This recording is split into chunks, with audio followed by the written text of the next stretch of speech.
Halo, selamat malam parents, apa kabarnya? Mudah-mudahan baik-baik saja. Ketemu lagi dengan Bumin Nucha di sini. Dengan topiknya malam hari ini kita mau ngebahas soal protect our daughter and educate our son.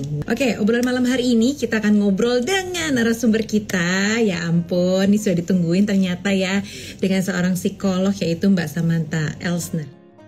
Aku tuh tergelitik sekali ketika dalam kasus-kasus kekerasan seksual, pelecehan seksual ini seolah-olah tuh perempuan yang disalahkan gitu kan. Makanya kenapa kayak muncul kenapa sih perempuan terus yang salah dalam hal ini gitu. Makanya kan muncul tuh satu statement tentang ya protect our daughter gitu kan. Kita yang protect dan tapi juga laki-laki juga perlu nih di-educate gitu. Nggak taunya di postingan kita kemarin sempat jadi rame. Loh emangnya perempuannya nggak ngapa-ngapain kayak gitu-gitu. Jadi seolah-olah bahwa ada faktor dari sisi perempuan juga gitu. Padahal sebenarnya gimana sih kalau Mbak Samantha ngelihatnya? Kita agak-agak susah sih kalau ngelihat kasus seperti ini ya.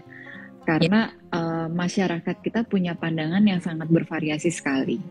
Tetapi kita bicara datanya aja nih Mbak Nucha, fakta yang ada di lapangan ya. Banyak korban, mohon maaf nih, korban kekerasan seksual itu justru pakaiannya yang tertutup rapat loh. Benar. Itu faktanya Pak ya.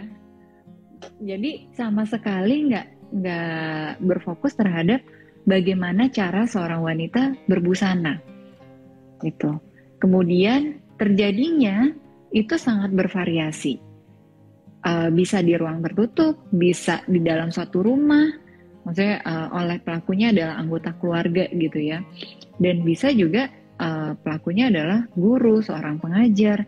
Sangat bervariasi, bukan berarti orang yang, mohon maaf nih, kalau di jalan suka panggil-panggil gitu kan, catcalling gitu. Bukan berarti harus yang kayak gitu kok. Karena ada tahapan-tahapannya, orang tuh melakukan itu kayak gimana sih gitu. Dan permasalahannya seringkali kalau udah melakukan itu kitanya nggak nyaman, kitanya juga mau gimana ya, mau lewat jalan yang lain serba salah, mau keluar dari situ orang nggak percaya, mau bilang kalau ini dibilang nanti kamu bohong, bikin-bikin cerita, make up the story dan lain sebagainya. Jadi pola pengasuhan tuh benar-benar penting banget sih, kita harus benar-benar menerapkan pola asuh yang saling terbuka sama anak di rumah tuh kayak gimana. Faktanya nih Mbak Nucha, masih banyak orang tua, ini tanpa pandang status sosial ya, masih mengira kalau anaknya cerita, itu anaknya cerita hal yang bohong. Padahal anak lagi menceritakan hal yang benar usia 3-4 tahun. Karena orang tua nggak ngeliat langsung kan. Nggak ngeliat langsung apa yang terjadi, apa yang dialami. Contoh nih, aku punya beberapa klien yang dulu waktu dia kecil merupakan korban pelecehan seksual. Nah, pelakunya adalah anggota keluarga. Jadi kalau dibilang aku nggak mau ketemu sama si om itu gitu ya, atau aku nggak mau ketemu sama si kakak itu gitu, sepupunya atau siapa gitu, itu karena sebenarnya ada pelecehan-pelecehan seksual yang dilakukan, yang dia sendirinya merasa nggak nyaman, tapi karena dipaksa. Ini kan acara keluarga, harus begini, harus ini, harus itu. Kalau cerita dianggap kamu bohong deh, nggak mungkin, dia itu orang yang taat, dia itu selalu sopan apa segala macam. Padahal kejadiannya tuh lagi di pangku Mbak Nucha. Wow. Ini kita perlu waspada nih ya, di pangku ya, terus semuanya lagi ketawa, lagi sibuk kan, saling ngobrol kanan kiri atau apa, terus nonton TV atau gimana gitu ya, mulai deh tuh tangan-tangan itu bergerayang. Kejadiannya kayak gitu dan nggak ada yang melihat, padahal semuanya ada di satu ruangan yang sama. Nah Mbak, ini dalam hal ini sebenarnya yang perlu kita jaga kedua belah pihak ya, anak perempuan dan anak laki-laki. Nah, bagaimana sih cara kita mungkin buat menjaga anak-anak kita? Mungkin tadi dari Mbak Samantha udah menyampaikan kan, sekalipun keluarga dekat itu bisa menjadi menjadi pelakunya gitu. Nah, terus bagaimana kita menjaganya nih? Kita bilang apa sama anak kita, atau boundaries apa sih yang perlu kita buat untuk menjaga anak-anak kita? Balik lagi konsen.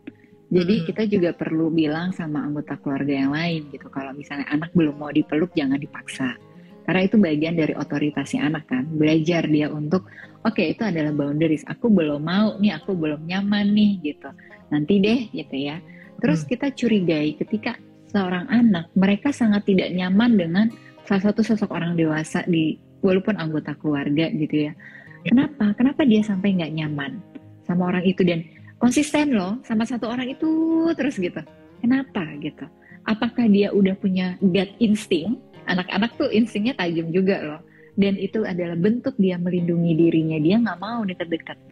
Atau dia memang cuman sekedar aku butuh berulang kali ketemu dulu baru aku nyaman.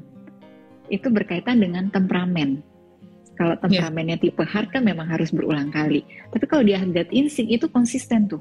Sampai dia gede pasti dia nggak mau deket-deket sama si anggota keluarga ini siapa. Gitu. Dan kita nggak usah kita judge orang itu, tapi kita fokusnya adalah melindungi anak kita. Gitu. Oh ya sudah, kalau kamu memang nggak nyaman, ya sudah. Karena di dunia ini kan sebetulnya kita ada cocok nggak cocok sama orang kan, Mbak Nucha. Dan kalau anak merasa dia nggak cocok sama si satu orang ini, ya itu adalah bagian dia melindungi dirinya, boundariesnya dia seperti itu. Yang penting dia tetap berperilaku sopan, gitu. Bukan berarti dia harus deket-deket. Kalau anak kecil apalagi ya kan suka digendong-gendong, dicubit-cubit dan lain sebagainya gitu ya.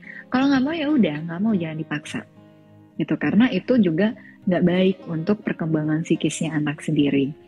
Kemudian bagaimana kita mengajarkan respect juga ketika kita udah punya anak, ya udah makin besar, terus ada baby yang baru lahir, anak kita mau main atau apa tuh kita juga ajarin untuk bisa anak respect juga, ada boundariesnya juga. Jadi bagaimana dia menghargai orang lain. Jadi bukan cuma reseptifnya aja nih ketika orang dewasa deketin dia, tapi ketika dia mau mengekspresikan sesuatu untuk orang lain juga dia belajar respect.